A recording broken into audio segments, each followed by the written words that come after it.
All right, so you know how basic physics can handle something simple, like a ball flying through the air? Easy enough. But what about, the real world? How do we jump from just a simple dot on a page to describing all the rich, complex motion we see around us every day?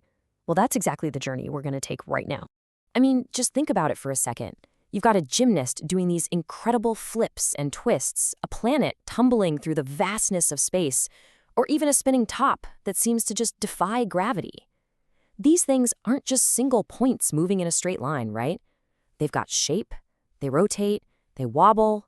So the big question is, how on earth does physics even begin to tackle all of that beautiful complexity? Turns out, it all starts with a surprisingly simple idea. Okay, so here's our game plan. We're going to build this whole thing up layer by layer.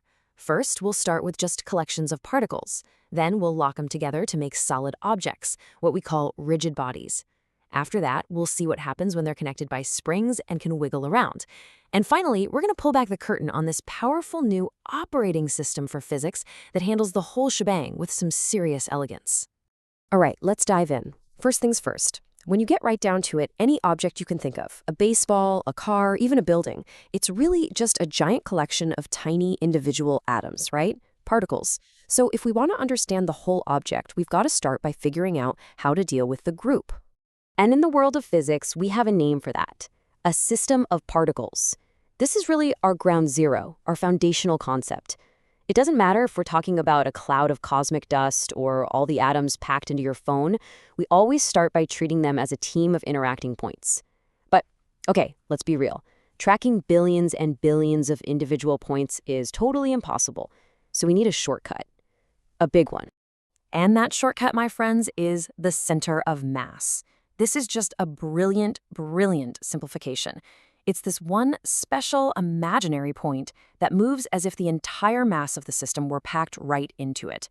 Think about this. If you throw a wrench, right, it's going to spin and tumble in this really complicated way.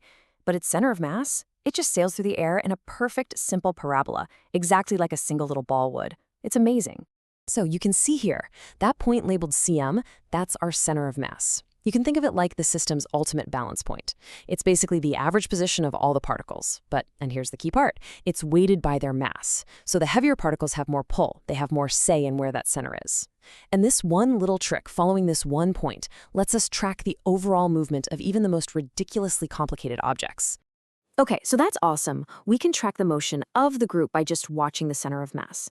But what about the motion around the center of mass? All the spinning and tumbling? For that, we're going to need to add a new rule to our playbook. I mean, what happens if those particles aren't just a loose cloud of dust anymore, but they're, well, stuck together, glued in place, basically? What if the distance between any two of them is totally fixed? Well, this brings us to our next big step up in realism, the rigid body. And this simple idea that the distances are fixed, that's the key that unlocks everything about rotation. Now, a rigid body is technically an idealization, right? In the real world, nothing is perfectly rigid, but it's an incredibly useful idea. It just means the object can't be squashed or stretched. Its only options are to move as one unit and to rotate as one unit. And that leads us to a really simple but super powerful rule. When a rigid body is spinning, every single particle, no matter where it is, completes a full circle in the exact same amount of time. That means they all have the same angular velocity, which we symbolize with that Greek letter omega. Now, sure, their actual speed through space is different. A point way out on the edge has to move a lot faster to keep up with a point near the center. But their rate of rotation, it's identical for every single particle. Okay, now get ready for a twist, because this is something that surprises pretty much everyone when they first learn it. We're all used to thinking that momentum points in the same direction as velocity, right? If you throw a ball, both vectors point the same way. But for rotation in 3D, that's not always true. It's wild.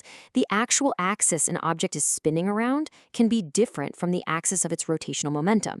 Its oof, or its tendency to keep spinning. So check this out. That omega vector, that's the actual axis of spin. But look, the angular momentum vector, h, is pointing off in a totally different direction. So why does this happen? It's all about the object's shape. Think of it like this. An object's resistance to being spun isn't the same in every direction. Take a pencil. It's super easy to spin it along its long axis, but it's really hard to make it tumble end over end, right? That property, that distribution of mass, is what physicists call the inertia tensor. And for anything that isn't a perfect sphere, it can cause the momentum and the spin axis to get out of alignment. That's what creates a wobble.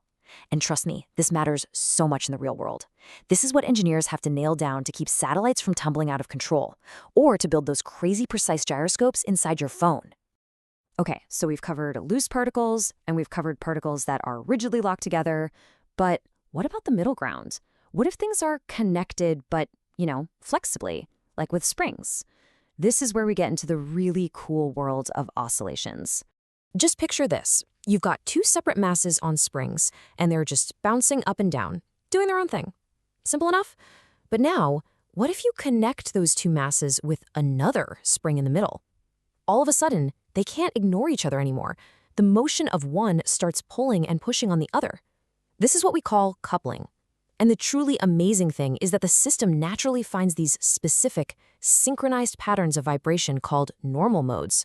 They're like these beautiful collective dances that the whole system decides to perform together. So you can probably see how even a simple system with a couple of springs can start to get complicated to analyze. Now imagine adding more and more pieces. Trying to use Newton's good old F equals ma becomes an absolute nightmare of vectors and trigonometry. It just gets messy fast. So there has to be a better way to handle all this complexity, right? Well, thankfully, there is. See, the big problem with the old-school Newtonian approach is that you have to track every single force. And that includes all the sneaky hidden forces we call constraint forces. Like the tension in a pendulum string that keeps it on its path, or the force from a wire that holds a bead on it. It's just a ton of painful bookkeeping. And this is where the Lagrangian comes in. It's a complete game changer. Instead of getting bogged down in forces, which are complicated vectors, it focuses on energy. And energy is just a number, a scalar. It's so much simpler. All you do is calculate the system's total kinetic energy, which we call T, and subtract its total potential energy, V. And that's it. This single number, L, somehow, magically, contains all the information you need about how the system is going to move. Seriously, using it for the first time feels like you've found a cheat code for physics. There's this great line from some Cambridge lecture notes that says, "How easy was that? Like magic." And that's exactly what it feels like. You do this simple energy calculation, and all the complex forces and torques you were dreading, they just pop out of the math automatically. It's incredible. And this really gets at a huge difference in philosophy. Newton's approach is all about the here and now. It asks, what forces are acting on this object right this second? But the Lagrangian approach asks a much deeper, almost cosmic question. It asks, out of all the possible paths an object could take to get from point A to point B, which one will it actually choose? And the answer is just mind-blowing. Nature is lazy, in a good way. Objects always follow the path of least action. You can think of action as kind of the total cost of the trip in terms of energy and time. The universe always picks the cheapest route. And when you frame the problem like that, all those annoying constraint forces just take care of themselves. It's such a powerful way of looking at the world. And the real beauty of it is how universal it is. You use the exact same method. Find the kinetic energy T, find the potential energy V, subtract them, and then just turn the mathematical crank. And that one single process works for a simple pendulum, and it works for a ridiculously complicated problem like a bead sliding on a spinning hoop. The math handles all the complexities. You don't have to sit there drawing a million different force diagrams. It's brilliant. All right, let's just pause for a second and look back at the journey we've just been on. We've gone all the way from simple dots to a completely new way of thinking about how physics works. I mean, we really built this up from the ground, step by step. We started with the basic idea of a system of particles. Then we connected them into solid shapes, creating rigid bodies. After that, we let them wiggle and interact, which gave us coupled oscillations. And to tie it all together, we unlocked that powerful new tool, Lagrangian mechanics, that lets us describe the whole show. And that really leaves us with a final, pretty fascinating thought. This whole Lagrangian idea shows us that hidden underneath all the messy, complicated pushes and pulls of forces, there's a much simpler, more elegant principle at play. One that's all about energy and finding the path of least action. And it kind of makes you wonder, right?